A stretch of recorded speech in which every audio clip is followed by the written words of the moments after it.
Welcome you all for online learning session of Sacred Heart High School. Standard 9th, Subject Geography, Chapter number 4, Exogenetic Processes, Part 2. I have divided this chapter in 5 parts. This is part 1 for chapter number 4. So let's begin. We have learned in the previous lesson that the Earth's surface wears away because of erosion. The eroded material gets carried away by agents. When the speed of the agent reduces, the materials get deposited. The agents like running water, river, glaciers, wind, sea waves, and groundwater do the work of erosion, transportation, and deposition. Because of these agents, the Earth's surface keeps on undergoing changes and new landforms are formed. We will study some of these landforms in this chapter, one by one.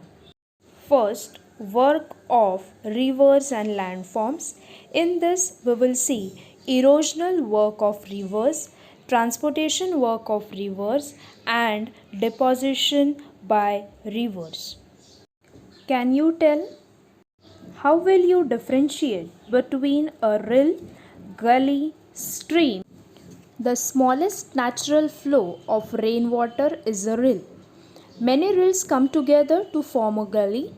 Many gullies come together and form a stream. Many streams come together and form a river. Thus, we can see that rills, gullies, streams, and rivers are the various forms of flowing water in increasing order of their size. Now, next question is, what is a river? Running water flows naturally in a direction according to gravity along the slope, making its own way. This is called a flow of water. When many such flows of water come together, a river is formed. Now, erosional work of rivers. The rivers originate at a much higher altitude from the sea level. Here, the river flows at a great speed and therefore its power to erode is great. The river bed and the river banks get eroded because of the fast flow of water, sand particles, pebbles, etc., and the various tributaries joining the main river.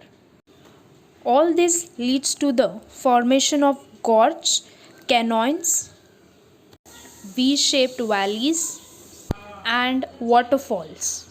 Next, transportation work of rivers. A river flows down the slope from a hilly region. At the foothills, the change in the slope causes deposition of coarse sediments. As these are deposited in a triangular shape, they form an alluvial fan. As the steepness of the slope decreases and the transporting capacity of the river reduces, it starts flowing slowly. It bends, meanders, often in its way in an effort to cross even small obstacles. By the time the river reaches the sea, its riverbed becomes very wide and its speed becomes very slow. The sediments of the river get deposited in its bed and on its bank.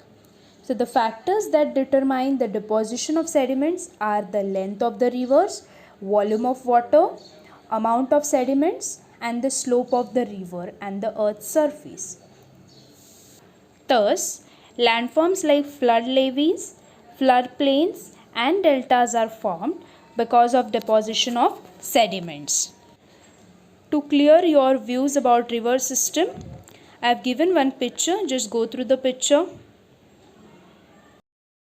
So in this video we have seen the work done by rivers and the landforms formed by the work done by the rivers. In the next video, that is in part 2, we will see the work done by the glacier. Thank you, students.